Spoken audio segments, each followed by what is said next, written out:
নমস্কার, আমি রত্না রয়েছি আপনাদের সঙ্গে। প্রাক্তন প্রধান বিচারপতি DY চন্দ্রচূড় তার বিরুদ্ধে এবার সিবিআই তদন্তের জন্য চিঠি দেওয়া হয় রাষ্ট্রপতি দ্রৌপদী মুর্মুর কাছে। চিঠি দেন হাইকোর্টের প্রাক্তন বিচারপতি রাকেশ কুমার। তিনি একটি ঘোরতর অভিযোগ এই প্রাক্তন প্রধান বিচারপতি DY চন্দ্রচূড়ের বিরুদ্ধে এনেছেন। তিনি যেটা বলেছেন, বেশ কয়েক বছর আগের একটি ঘটনা। একজন মহিলা জার্নালিস্ট তিস্তা সাতেওয়াত, তাকে জামিন পাইয়ে দেওয়া হয় একেবারে DY চন্দ্রচূড়ের যে ক্ষমতা রয়েছে সেই ক্ষমতার অপব্যবহার করে। যেটা জানা যাচ্ছে যে এই তিস্তা সাতেওয়াতকে জামিন দেওয়ার জন্য ছুটির দিনে, গরমের ছুটির দিনে স্পেশাল কোর্ট বসানো হয় এবং সেটা শনিবার বসানো হয়, যেটা একেবারেই কোর্ট বসে না শনি রবিবার। সেই সময় স্পেশাল কোর্ট বসিয়ে রাতারাতি তার জামিন মঞ্জুর করে দেওয়া হয়। আর এই বিষয়ে বিভিন্ন রকমের অভিযোগ রয়েছে, যার জন্য রাষ্ট্রপতি দ্রৌপদী মুর্মুর কাছে চিঠি লিখে আবেদন জানানো হয় যে এর বিরুদ্ধে সিবিআই তদন্ত করা হোক। এইখানটাই হচ্ছে প্রশ্ন, যেটা আমরা দেখেছি যে কয়েকদিন ধরে সংসদ এবং সুপ্রিম কোর্ট, সেই দুজনের মধ্যে কত বড় বিবাদ চলছে, যেখানে দেখা যাচ্ছে যে সংসদে যারা সাংসদরা রয়েছেন তারা আইন তৈরি করেন, তাদের আইন তৈরি করার জন্য মানুষ তাদেরকে সেখানে পাঠিয়েছে, অথচ সুপ্রিম কোর্টের কয়েকজন বিচারপতি মিলে তারা ঠিক করে দিচ্ছেন যে আইন কিভাবে তৈরি হবে, কিভাবে কাজকর্ম চলবে সেটা ঠিক করে দেবেন। এই বিষয়ে নিয়ে বিবাদ তুঙ্গে উঠেছে।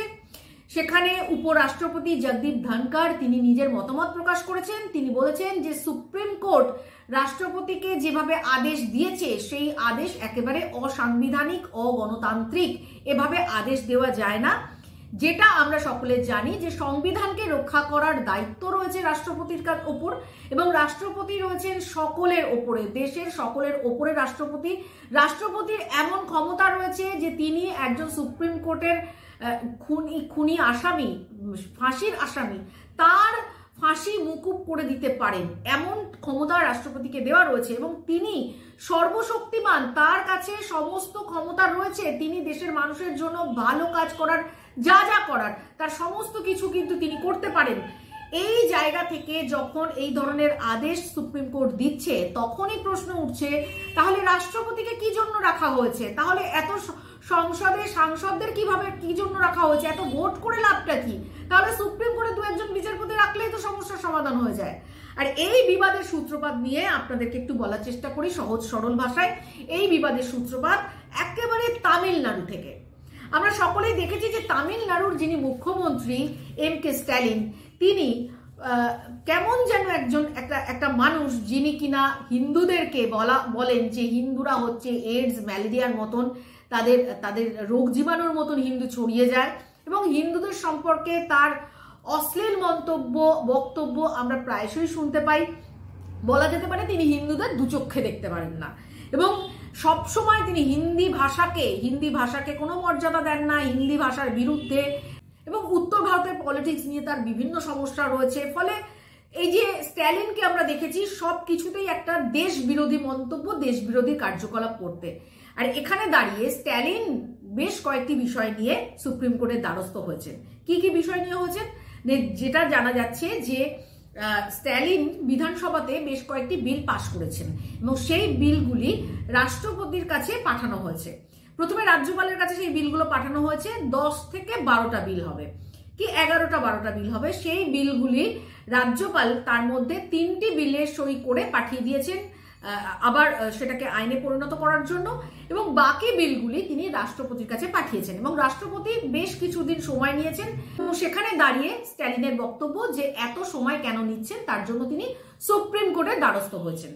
এবং সুপ্রিম কোর্টের দুজন বিচারপতি JB ফার্দিওয়ালা এবং R মাধবন, তারা দুজনে মিলে ঠিক করেন যে রাষ্ট্রপতি এই কাজ করতে পারেন না, রাজ্যপাল এই কাজ করতে পারেন না, তাদেরকে একটা সময়সীমা বেঁধে দেওয়া হবে যে আপনারা এই দিনের মধ্যে আপনাদেরকে বিল জমা করতে হবে। এই আদেশ তারা জারি করে। এবার অনেকেরই প্রশ্ন উঠতে পারে যে রাজ্যপাল বা রাষ্ট্রপতি কেন এতদিন বিল আটকে রাখবে? অবশ্যই তাদের যদি কোনো ভুল কাজ হয়ে থাকে, তাদের ক্ষমতার যদি অপব্যবহার হয়ে থাকে, তাহলে তার বিরুদ্ধেও কিন্তু একটা একটা তদন্ত আছে, বিষয় আছে, সেটা হচ্ছে আর্টিকেল 142-তে বলা রয়েছে এবং সেই 142 আর্টিকেল প্রয়োগ করার জন্য 145(3) এই আর্টিকেলটাও কিন্তু সামনে চলে আসছে। এখানেও কিন্তু নির্দেশ দেওয়া রয়েছে যে কিভাবে এই কাজের প্রক্রিয়াটা করতে হবে। সেখানে কখনোই দুজন বিচারপতি ডিসিশন নিতে পারেন না, সেখানে অ্যাটলিস্ট 5 থেকে 7 জন বিচারপতির প্রয়োজন হয়। তারা মিলে এটা ঠিক করবেন, ডিসিশন নেবেন যে রাষ্ট্রপতি বা রাজ্যপালের বিরুদ্ধে যদি কোনো অ্যাকশন নেওয়া হয় তাহলে সেটা কিভাবে করা হবে। ফলে এই জায়গা থেকে কোনো সংবিধানের তোয়াক্কা না করে একেবারে অসাংবিধানিক, যেটা সকলে বলছেন, জগদীপ ধনখড় তিনি যেটা বারবার বলছেন যে পুরোটাই অসাংবিধানিক, পুরোটাই অগণতান্ত্রিক প্রক্রিয়াতে এটা করা হয়েছে, এই রকমটা আদেশ রাজ্যপাল এবং রাষ্ট্রপতিকে কিন্তু দেওয়া যায় না। এবার আসছি যে কি কি আদেশ রাষ্ট্রপতিকে দেওয়া হয়েছে। প্রথমে রাজ্যপালকে দেওয়া হয়েছে। রাজ্যপালকে কি বলা হয়েছে যে কোনো বিল বিধানসভা থেকে পেশ হলে সেই বিলকে পারমিশন দিতে 1 মাস সময় নিতে হবে। 1 মাস সময়ের মধ্যে তাকে পারমিশন দিয়ে সই করে বিলটাকে ফেরত পাঠিয়ে দিতে হবে, আইনে পরিণত করে দিতে হবে। যদি সেই বিলে কোনো সংশয় থাকে সেই সংশয়কে দেখার জন্য 3 মাস সময় নিতে পারেন রাজ্যপাল। যদি মনে হয় এই বিলের মধ্যে কোনো গড়বড়ি রয়েছে তাহলে সেই বিলকে আবার বিধানসভায় ফেরত পাঠাতে পারে এবং বিধানসভা থেকে সেই বিল আবার যদি সংশোধন করে আবার ফেরত আসে তাহলে 3 মাসের মধ্যে এই প্রক্রিয়াটাকে কমপ্লিট করে পুরো চ্যাপ্টার ক্লোজ করতে হবে। এখানে আরেকটা বিষয় বলা হয়েছে যে যদি রাজ্যপাল মনে করেন যে সেটা রাষ্ট্রপতির কাছে পাঠাতে হবে সেটাও কিন্তু প্রক্রিয়াটা 3 মাসের মধ্যে কমপ্লিট করতে হবে। এবার বিষয় হচ্ছে রাষ্ট্রপতি কি করতে পারেন, রাষ্ট্রপতিকে কি আদেশ দেওয়া হয়েছে। রাষ্ট্রপতিকে যে আদেশটা দেওয়া হয়েছে সেটা হচ্ছে যে তিনিও ঠিক সেম, কোনো বিল যদি লোকসভা এবং রাজ্যসভা থেকে পাশ হয়ে যায় সেই বিলকে 1 মাসের মধ্যে তাকে সই করে ফেরত পাঠাতে হবে, অথবা সেই বিলে যদি কোনো সংশোধন করতে হয় তাহলে সেটা 3 মাসের মধ্যে করতে হবে এবং যদি যে রাজ্য থেকে যে বিলগুলো আসবে সমস্ত বিলকে 3 মাসের মধ্যে কমপ্লিট করে তাকে ফেরত পাঠাতে হবে। এবার বিষয় হচ্ছে যে যদি 3 মাসের মধ্যে তিনি কমপ্লিট না করতে পারেন তাহলে তাকেও সমস্ত কিছু জানাতে হবে সুপ্রিম কোর্টকে, কেন তিনি এটা করলেন না, কি করলেন, কেন তিনি সময় নিচ্ছেন, এই সমস্ত কিন্তু জানাতে হবে সুপ্রিম কোর্টে। এবার সুপ্রিম কোর্ট যদি সেটাতে সন্তুষ্ট না হয় তাহলে কিন্তু আইনত ব্যবস্থা নিতে পারেন, অর্থাৎ রাষ্ট্রপতির বিরুদ্ধে আইনত ব্যবস্থা নিতে পারে সুপ্রিম কোর্ট। যেখানে সুপ্রিম কোর্ট কাজ ঠিকঠাক করছে কিনা সেটা রাষ্ট্রপতি দেখবেন, সেই আদেশ দেওয়া রয়েছে সংবিধানে এবং রাষ্ট্রপতি তাকে কিন্তু দেশের সংবিধান রক্ষার দায়িত্ব দেওয়া হয়েছে এবং কেউ যদি কোথাও কোনো গন্ডগোল করে, কোনো সমস্যা তৈরি হয় তাহলে রাষ্ট্রপতির বক্তব্যটাই কিন্তু শেষ, রাষ্ট্রপতি যা ডিসিশন নেবেন সেটাই কিন্তু শেষ, এই ধরনের ক্ষমতা দেওয়া রয়েছে। এবং আরো একটি হাস্যকর বিষয় যে যদি রাজ্যপাল এবং রাষ্ট্রপতি কোনো বিলে যদি 3 মাসের মধ্যে সই না করেন তাহলে সেটা আপনা থেকে আইনে পরিণত হয়ে যাবে। অর্থাৎ দেশের ভালো বোঝার দায়িত্ব যাকে দেওয়া হয়েছে তার উপরে ভরসা না করে সবটাই সুপ্রিম কোর্টের উপরে ভরসা করতে হবে। যে সুপ্রিম কোর্টে 2 জন জাজ বলে দেবে যে এই রাজ্যের জন্য এটা ঠিক, এই দেশের জন্য এটা ঠিক, 2 জন জাজ মিলে সেটা বলে দেবেন, এই জায়গাতেই চলে গেছে আমাদের দেশের আইন ব্যবস্থা।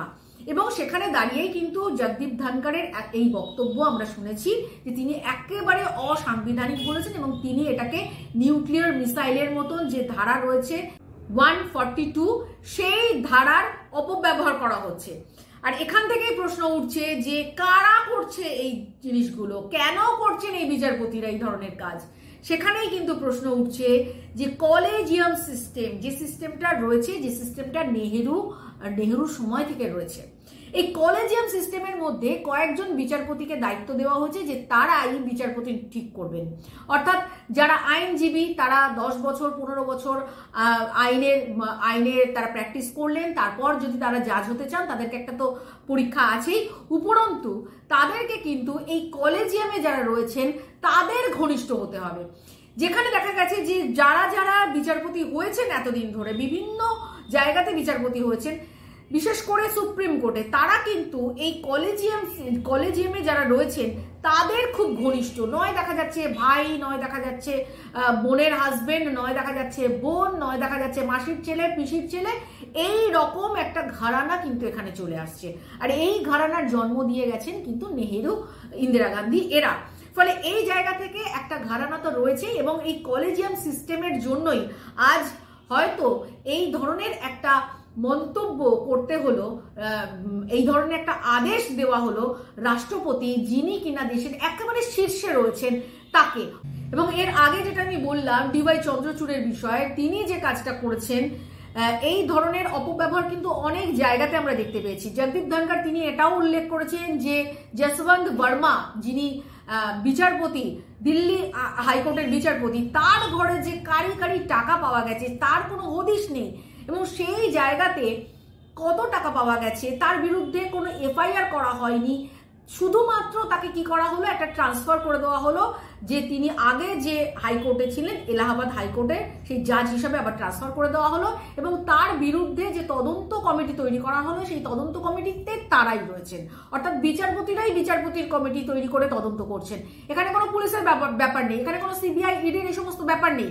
কি করে এত টাকা তার ঘরে গেল? এবং আরো যে একটা বিষয় আমরা লক্ষ্য করছি, যে এই মুহূর্তে যেটা সকলে বলছেন যে সুপ্রিম কোর্টের কি কাজ কমে গেছে, 5 কোটির ওপর কেস এখনো পেন্ডিং, সেই সমস্ত কেস খোলাই হচ্ছে না।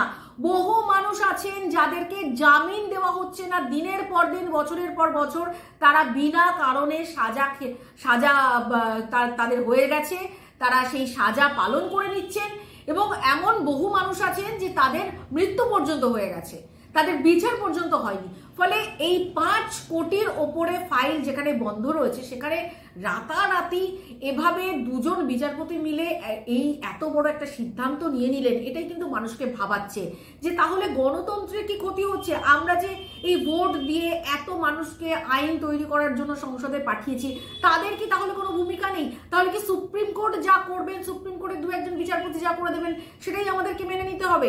এই সমস্ত প্রশ্নগুলো কিন্তু উঠে যাচ্ছে, এবং সেখানে দাঁড়িয়ে জগদীপ ধনখড় তিনি এও বলেছেন এটা কিন্তু মানুষের আশা ভরসার একটা জায়গা সুপ্রিম কোর্ট, সেখান থেকে কিন্তু মানুষের আশা ভরসা অনেকটাই দুর্বল হয়ে যাচ্ছে। ফলে সমস্ত বিষয়ে আমাদের নজর থাকবে, এবং আপনারা আপনাদের মূল্যবান মন্তব্য, বক্তব্য সবকিছুই কমেন্ট বক্সে লিখে জানাবেন। আপনাদের বক্তব্য খুবই মূল্যবান আমাদের কাছে। আজ এই পর্যন্তই, সঙ্গে থাকুন, নমস্কার।